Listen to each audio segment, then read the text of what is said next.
Dans les années 60 et 70, Addis Abeba connaît un âge d'or musical extraordinaire. Jazz, soul et traditions éthiopiennes s'y rencontrent pour donner naissance à un autre son, un son unique. Cette musique aurait pu disparaître dans les archives, mais depuis 1996, la collection éthiopique, lancée par le producteur français Francis Falsetto, avec le label Bouddha Music, l'a fait redécouvrir au monde entier. Bonsoir Francis Falsetto. Bonsoir. D'abord, à l'origine, comment êtes-vous tombé amoureux de cette musique? Et j'ai cru comprendre, vous allez me dire si j'ai raison ou tort, que tout est parti d'un disque, oui. Ere Mela Mela, interprété par Mahmoud Ahmed, c'est ça? Tout juste. Ouais. Tout juste, un disque...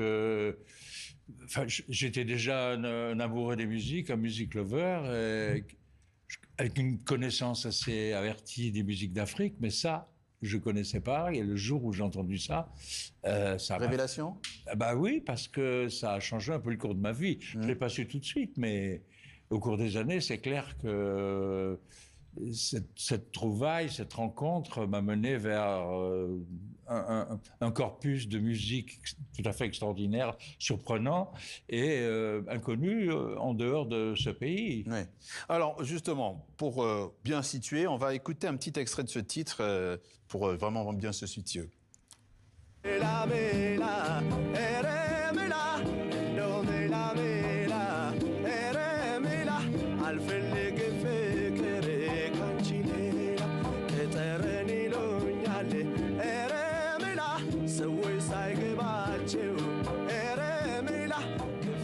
Voilà, c'est le titre du déclic, même s'il viendra après. Restons sur cet exemple. Mahmoud Ahmed, qui est-il? Quelle est son histoire? Maintenant, je sais qui c'est, mais oui. À l'époque, parce que tout ça a commencé beaucoup plus tôt, en 84. Ça a été très long avant d'arriver à 96. C'est un des plus grands artistes éthiopiens et c'est, je le pense, une des plus grandes voix d'Afrique. Youssou N'Dour et beaucoup d'autres sont ses égaux, où il le régale, certainement, oui. C'est à partir de son parcours que vous remontez finalement le fil aussi, pour prendre conscience de cette scène musicale flamboyante, hein, comme on l'a dit, ou ce qu'on appellera le swinging Addis, c'est ça? Le swinging Addis, c'est cette période, disons entre 55 et 74, la chute d'Haïlé Sélassié, où cette musique était la plus flamboyante. Ça a été à la fois une révolution musicale, culturelle et sociale aussi, parce que je veux pas dire que c'est ça qui a conduit à la révolution, à la chute d'Haïlé Sélassié, oui. Mais ça a concouru à entretenir un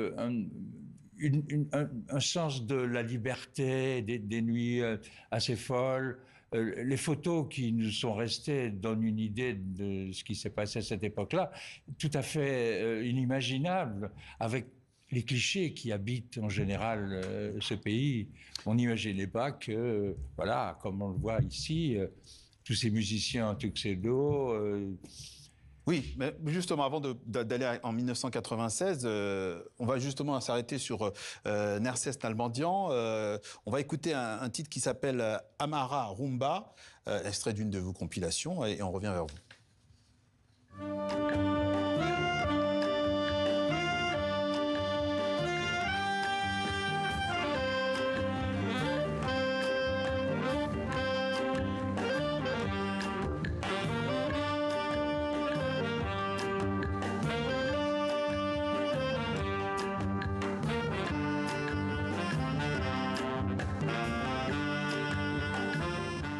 Parce que c'est important effectivement de bien mettre le regard sur les artistes eux-mêmes. Lui, c'est une histoire particulière, hein, Nerses Nalbandian. Il est raconté-nous le rescapé. C'est un apatride arménien, victime évidemment de ce qui s'est passé en Turquie vers 1917, l'année de sa naissance, et qui s'est retrouvé en Éthiopie, où il y avait déjà une émigration arménienne assez importante qui remontait à... On le voit d'ailleurs ici. Hein, absolument, c'est lui qu'on voit...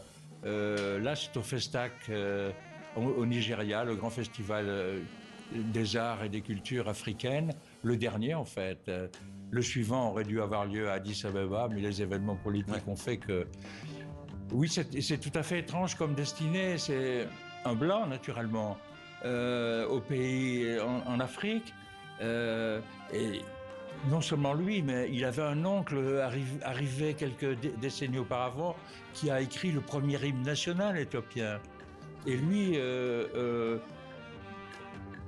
30 ou 40 ans après, a été appelé à écrire le nouvel hymne national pour le gouvernement après Haïlé Sélassié, après la Révolution. Mais surtout, il a été commissionné pour écrire l'hymne continental de l'OUA. Ouais.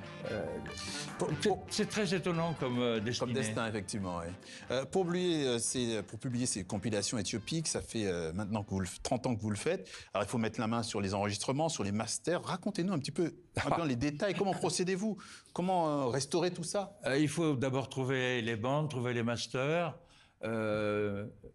trouver quels sont les ayants droit. Oui. C'est un processus assez long, pas toujours gai. C'est pas ce que je préfère dans la recherche. Mais l'acquisition des droits, par exemple, c'est peut-être compliqué? Mais, si vous voulez, c'est relativement facile de trouver les producteurs, ceux qui ont sorti les disques. Après, c'est quand même mieux de rencontrer les artistes pour les interviewer, pour les mettre au courant. Et surtout, c'est pas uniquement un travail de pressage de disques que le mien, c'est aussi un travail de chercheur et d'historien. D'où vient cette musique?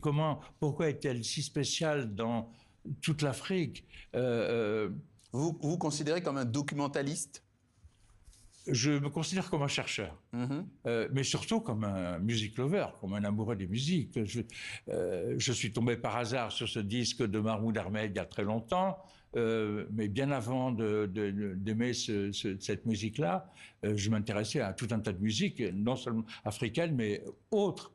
Le problème de l'Éthiopie, c'est que ce pays, qui n'a jamais été colonisé, c'est assez spécial. Il était très fermé sur lui-même, oui. Et compte tenu des différentes langues et de la culture de la musique en Éthiopie, vous savez, pour un Éthiopien, ce qui importe, ce sont les paroles.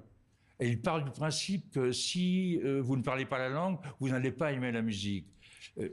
Je crois avoir démontré avec les Éthiopiques que c'est une sorte d'absurdité. Oui, pourtant, alors il y a eu quand même quelques artistes qui n'étaient pas très contents, qui ont parlé d'interrogations sur les droits, sur la gestion des archives. Qu'est-ce que vous répondez à ces critiques quand ils disent, par exemple, qu'ils n'ont pas bénéficié suffisamment? Je ne sais pas ce qu'il veut dire quand ils n'ont pas bénéficié suffisamment. Ce que je sais, c'est que tout est fait selon le copyright international, et en particulier, je me bats beaucoup pour essayer de l'établir en Éthiopie, ce qui est assez compliqué. J'ai du mal à comprendre pourquoi ce pays ne veut pas rejoindre le copyright international et qu'il fait un petit peu bande à part, contrairement à beaucoup de pays d'Afrique. Non, ce sont les mystères de la politique et l'Éthiopie n'est pas à l'abri de bureaucratie. La collection éthiopique à découvrir ou à redécouvrir, plusieurs dizaines de volumes compilés par vous, Francis Falsetto. Merci d'être passé par notre journal Afrique sur TV5 Monde.